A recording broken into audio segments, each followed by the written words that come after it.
Hey everyone, my name is Janet. Now let's dim the lights. Oh, the horror!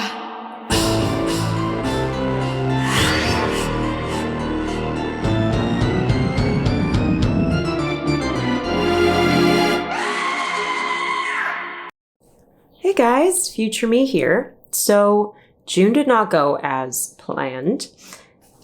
It is now July 7th, and I had not posted any videos in June, and I wanted to come on here and apologize because this video was meant to come out like 3 weeks ago. Therefore, the intro might be kind of confusing, but I basically just forgot my laptop charger at home and couldn't really justify buying another one.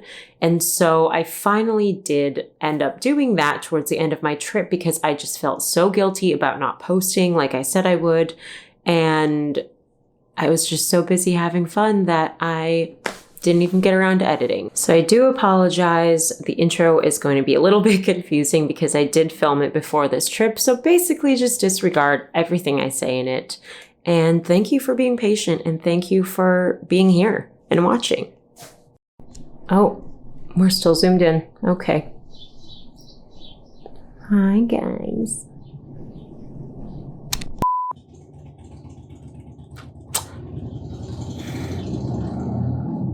Motorcycle.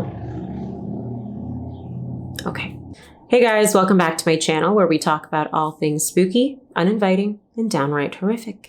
Now, I mentioned last week that I was going to do a list video for you guys today, so I'm going to show you some found footage horror films that you may not have seen. And if you have seen any of them or all of them, comment below and let me know what your favorite one was and what you thought of it. Definitely want to do more list videos for you guys. I know that the singular reviews can get a little dull after a while. And it's also important for me to try to introduce you to new content that you may not have seen. I know personally it's really frustrating when I'm trying to find a new movie to watch and every list has the same 5 movies over and over again. And so I want to hopefully show you guys something that you haven't seen before. So today's list is in no particular order, but I am going to start with one of the greatest, not only found footage movies, but horror movies of all time, in my opinion. And it's kind of sad. I forgot about this movie because no one ever talks about it and it's not streaming on any major platforms, which is honestly a travesty because everyone who loves horror should watch this movie. The film in question is Ghostwatch, which is a found footage mockumentary style TV movie that aired on BBC in 1992.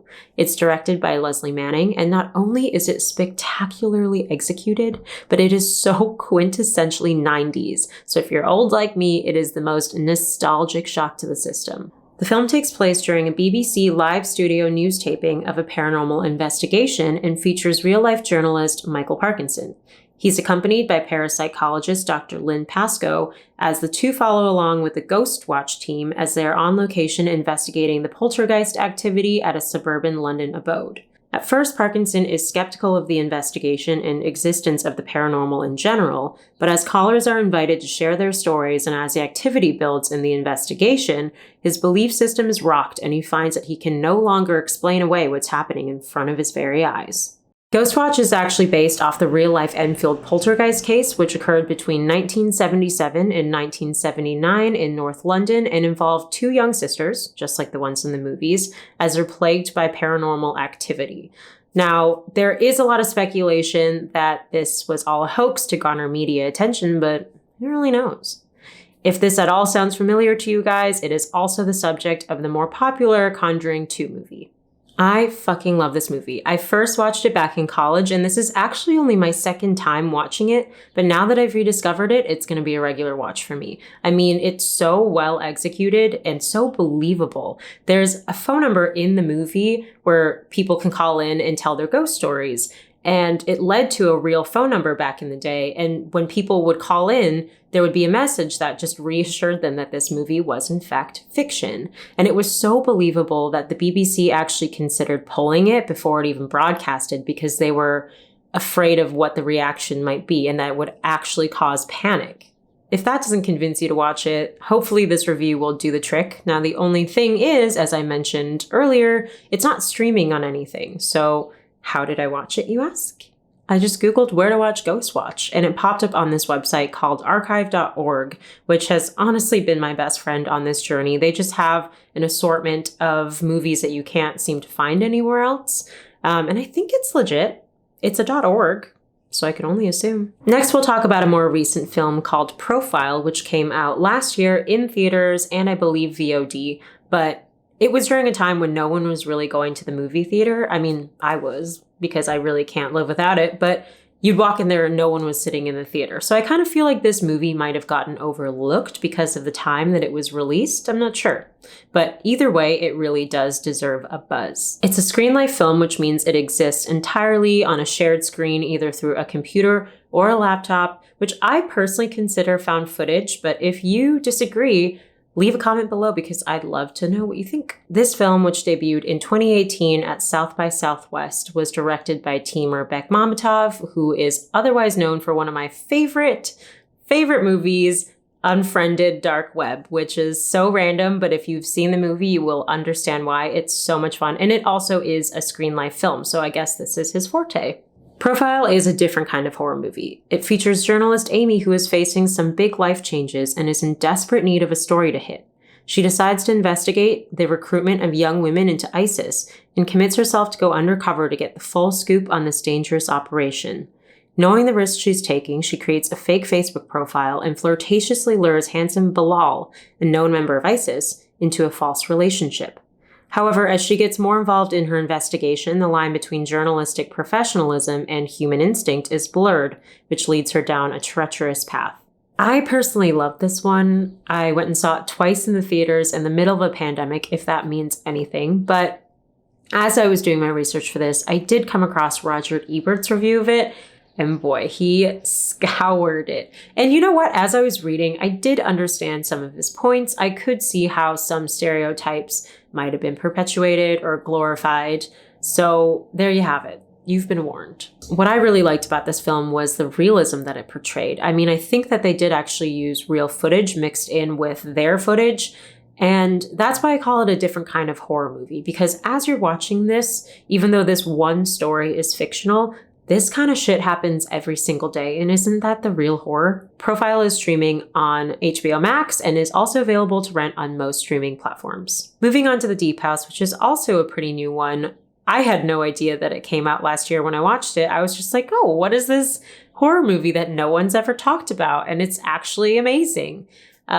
Yeah, that's probably because it hasn't even been out a year. Deep House is a 2021 underwater found footage film written and directed by Alexandra Bustillo. And even though it doesn't entirely consist of just found footage, it does include a lot of GoPro footage, which is just about as guerrilla as it gets. This film centers around a young couple, Tina and Ben, played by Camille Rowe and James Jagger. As explorers of abandoned places, Ben is convinced that they will break into fame by broadcasting their endeavors and plans a deep dive of a sunken house at the bottom of a French lake. Curiosity quickly turns to panic when they discover more than they bargained for, and as their excitement and oxygen wear off, internet points are the last thing on their mind. I don't know what is happening outside my house right now. It sounds like someone is trying to rock climb up the side of it. I was a little bit nervous going into this one because I read the synopsis and it just seemed really gimmicky and like a plot that had been done a million times over. And while it did rely on some predictable horror tropes, it still scared the shit out of me because it was so well done. On top of that, I don't know about you guys, but I am definitely claustrophobic and I was triggered 90% of the time. I mean, just the breathing and the scuba masks alone kind of puts me in a really weird place.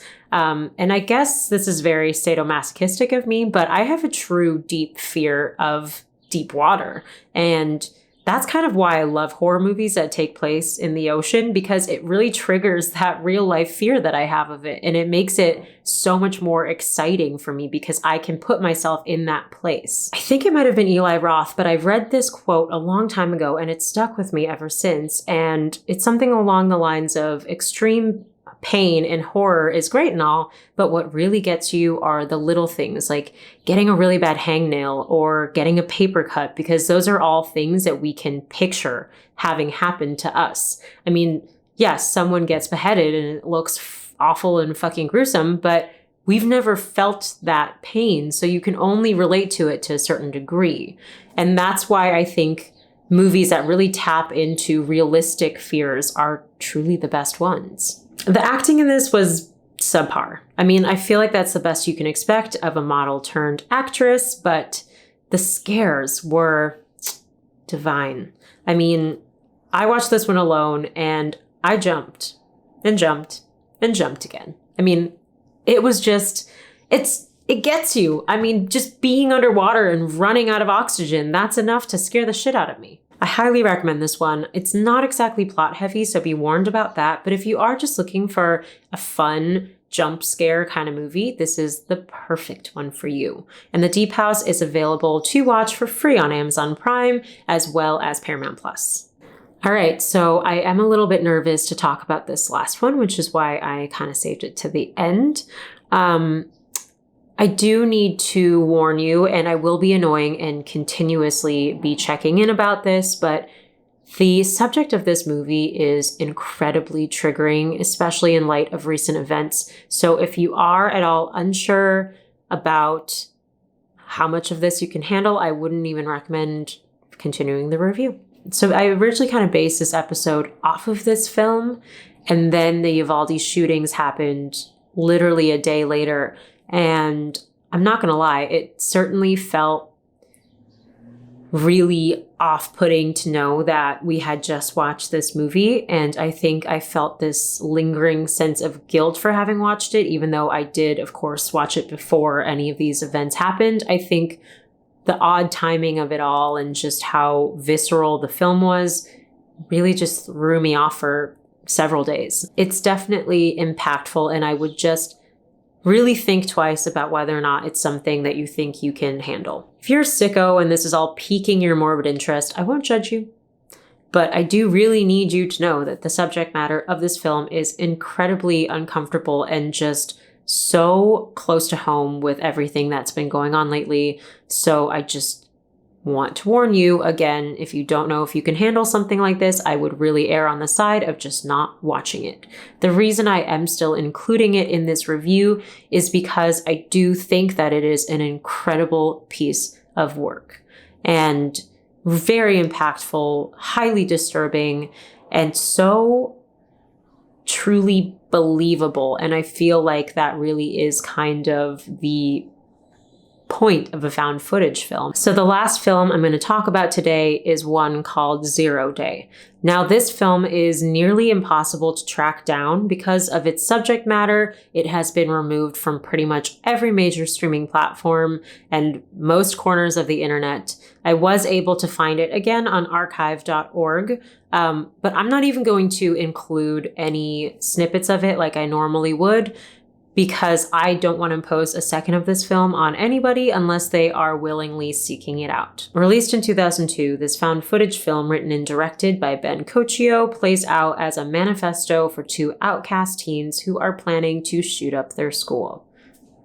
Okay, now you get it, right? The film walks us through the boys' process of preparing for 0 Day, which is the day that the big event is meant to happen. It is a pretty direct allusion to the 1999 Columbine shootings, from the setup of the scenes to the main characters, Andre and Cal, highly resembling the two Columbine shooters whose names I won't give credence to. Subject matter aside, I really have to applaud the filmmaker and the actors whose previous works had only been high school Shakespearean plays for their ability to unnerve the audience. The entire time I was so uncomfortable, and it was that feeling where you can't look away, but afterwards, I just sat there with this pit in my stomach. It was just so realistic. There is one scene that I am just going to go ahead and mention. So spoiler alert, but the two boys are sitting on a bedroom floor and they are constructing a homemade bomb. And they are taking it piece by piece and showing the audience how to construct the bomb. And even in the few nooks and crannies of the internet that you're able to find this film, most of the time this scene will have been clipped out for good reason. This film was a doozy. I know I keep reiterating this and keep warning you guys, but truly I felt so icky after watching this, and obviously even more as the week unfolded. And I guess that is a nod to how incredibly well done this film was. It completely got across the point that it was trying to make. But yeah, I don't know. There are very few films that left me feeling this way, and I think it was honestly worse than the Serbian film, just in a very, very different way, but in a worse way. And again, it's that real horror aspect of it. And this is just about as bad as it gets. It was just devastating. If you do want to watch this film, there are a few sources on the internet. You just got to go looking. Well, on that note, if you stuck around this long, thank you for watching. Don't forget to like and subscribe if you liked it and you'll want to subscribe to it. And we will see you next week.